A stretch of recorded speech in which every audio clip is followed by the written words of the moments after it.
संघ लोक सेवा आयोग यूपीएससी हर साल सिविल सेवा परीक्षा का आयोजन करता है। ये देश की सबसे प्रतिष्ठित परीक्षाओं में से एक है। यूपीएससी सिविल सेवा का सपना देश के करोड़ों युवा देखते हैं। हर साल लाखों युवा इस परीक्षा में शामिल भी होते हैं। इस परीक्षा के जरिए चयनित अभ्यर्थियों को भारत सरकार की प्रशासनिक और अन्य सेवाओं में नियुक्तियां दी जाती है।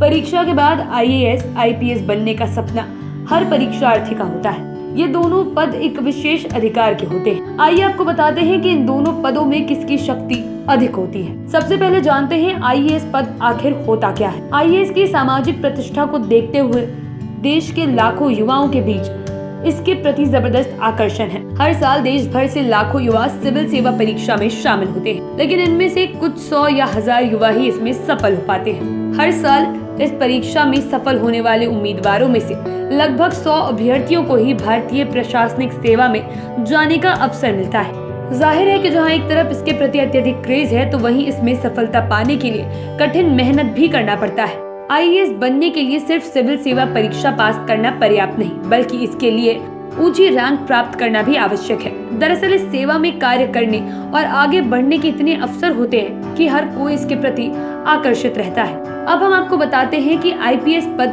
क्या होता है। आईपीएस सेवा अपने आप में केवल एक पद है जो कि राज्य पुलिस और सभी भारतीय केंद्रीय सशस्त्र पुलिस बलों के कर्मचारियों को बल प्रदान करता है, लेकिन बड़े पद के साथ ही बड़ी जिम्मेदारियां भी आती है। हर जिले में एक आईपीएस अधिकारी ही अधिकारियों के पुलिस अधीक्षक एसपी प्रमुख होते हैं। इसके अलावा क्षेत्र के पुलिस तंत्र में किसी भी प्रकार की खराबी को सुलझाना भी एक आईपीएस अधिकारी के कर्तव्यों और जिम्मेदारियों का हिस्सा होता है। अब असली मुद्दे पर आते हैं कि आईपीएस बड़ा या फिर आईएएस, दोनों पदों में आखिर अंतर क्या है। डीएम के रूप में एक आईएएस अधिकारी की ड्यूटी जिले के सभी विभाग में होती है। एक आईएएस का कार्य क्षेत्र land records, revenue, law and order, agriculture या यूं कहें कि जिले के सभी विभाग, जबकि एक आईपीएस एसएसपी रहते हुए सिर्फ अपने पुलिस विभाग तथा यातायात विभाग में ही कार्य किया जा सकता है।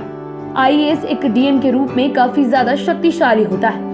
एक आईपीएस के पास केवल अपने विभाग की जिम्मेदारी होती है, परंतु एक आईएएस के पास जिले के सभी विभागों की जिम्मेदारी होती है। डीएम के रूप में एक आईएएस अधिकारी पुलिस विभाग के साथ साथ अन्य विभागों का भी मुखिया बन जाता है। अब इनके वेतन की अगर बात करें तो आईपीएस का वेतन 56,100 रुपए प्रति माह से लेकर 2,25,000 रुपए प्रति माह तक हो सकता है। ये रैंक के आधार पर निर्भर करता है और अलग अलग होता है। जबकि एक आईएएस का वेतन 56,100 रुपए प्रति माह से लेकर 2,50,000 रुपए प्रति माह तक होता है। ये भी पद के आधार पर अलग अलग होता है। आईएएस का वेतन आईपीएस के वेतन से ज्यादा होता है। इसके अलावा दोनों अफसरों को सरकारी आवास, गाड़ी की सुविधाएं मुहैया कराई जाती है, तो वहीं बिजली, पानी, मेडिकल आदि के खर्च के भुगतान में छूट भी मिलती है। यूनिफॉर्म आईएएस तथा आईपीएस को अलग अलग करती है। आईएएस ऑफिसर्स के लिए कोई खास यूनिफॉर्म नहीं होती, उन्हें बस सरकारी आयोजनों में सामान्य कपड़े पहनने होते हैं, परंतु आईपीएस को उनकी निर्धारित यूनिफॉर्म ही पहननी होती है। आईपीएस की यूनिफॉर्म उन्हें हर रैंक के साथ साथ कंधे पर सितारे, तलवार तथा अशोक स्तंभ लगाना होता है। आम जनता कपड़ों से आईएएस को नहीं बल्कि आईपीएस को पहचान लेती है। एक आईएएस के लिए भारत में सबसे ऊंचा पद केंद्रीय सचिव का होता है।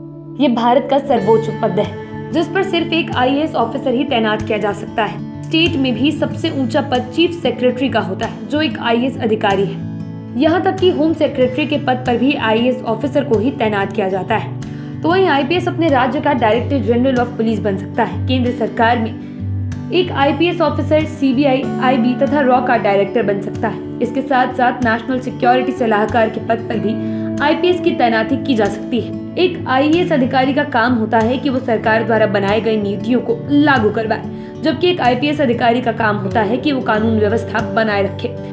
इन तमाम चीजों को देखते हुए हम कह सकते हैं कि दोनों के पद अपनी अपनी जगह पर शक्तिशाली और जिम्मेदारी से परिपूर्ण है।